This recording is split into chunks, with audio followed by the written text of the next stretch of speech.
bado tupo viwanja hivi vya makaburi ya Kinondoni. Nipo na mkongwe, nilitoka na Abubakar Liongo, mwalimu wangu, nakuja tena mwalimu wangu mwingine John Dilinga. John Dilinga, pole na msiba. Bwana, asante sana, lakini pole yetu sote.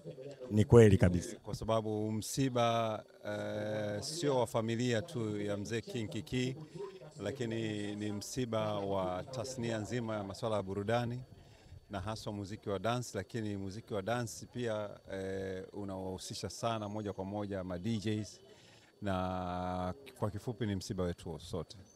Sawa sawa. John Dilinga, wewe umezaliwa kwenye burudani na unaishi kwenye burudani mpaka unaelekea ndevu zinakuwa nyeupe kwenye burudani tu. Unamzungumziaje Kikumbi Mwanza Mpango kwa unavyomfahamu? Mzee King Kiki au Kikumbi Mwanza Mpango is the legend. Ukizungumzia malegendari ambao wamefanya mambo makubwa katika tasnia hii ya muziki wa dansi, uwezi kumwacha King Kiki. Na sio kumwacha tu King Kiki. King Kiki amefanya muziki au amefanya muziki katika level ya juu mno, na ni miongoni mwa watu naweza kusema mara nyingi watu mimi wananiitaga everlasting kwa sababu nimekuwa nikishine miaka yote na shine.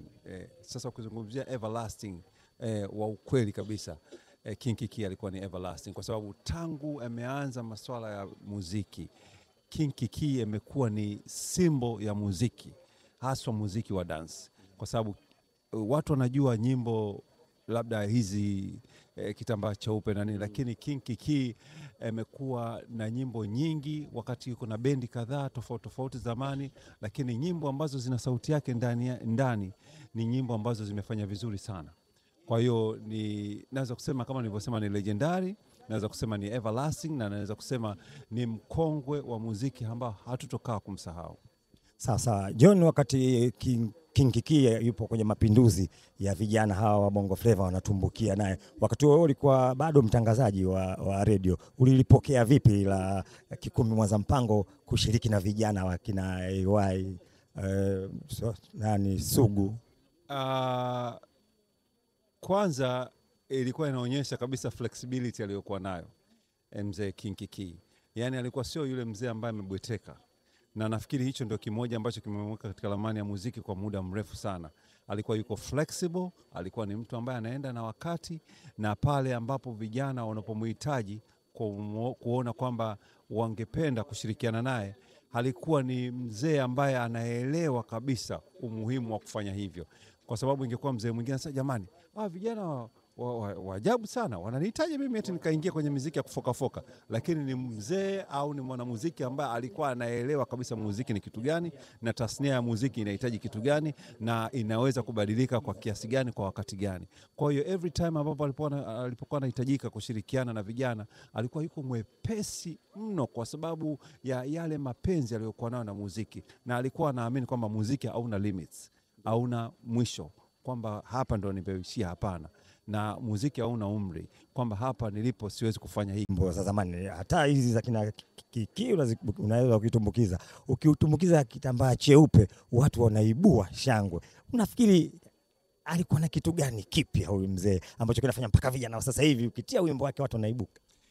Jumamosi watu nyimbo na nyinginezo hadi leo hadi kesho ukizicheza, wimbo umerekodiwa mwaka 90 ngapi sijui, lakini haujawahi kushuka, haujawahi kupumua, haujawahi kuwa hauna hadhi. Wasanii wa kila aina, mabendi, wanamuziki tofauti wanapiga kama kopi vile zinavyopigwa kopi za Ulaya, lakini wanapiga wimbo wa King Kiki. Hiyo inaashiria kiasi gani muziki wake una thamani gani. Sasa mimi nakushukuru sana John.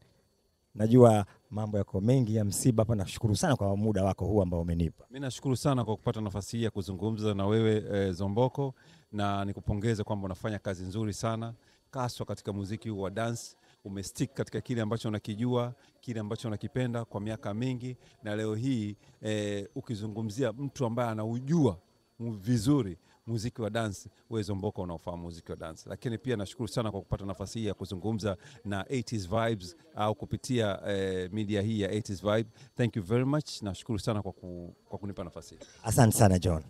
Haya, mtazamaji wa 80 Vibe, huyo ni John Dilinga, moja kati ya watangazaji wa kongwe kabisa wa burudani kwa kutokea katika ardhi hii ya Jamhuri ya Muungano wa Tanzania. Naitwa Rajab Zomboko.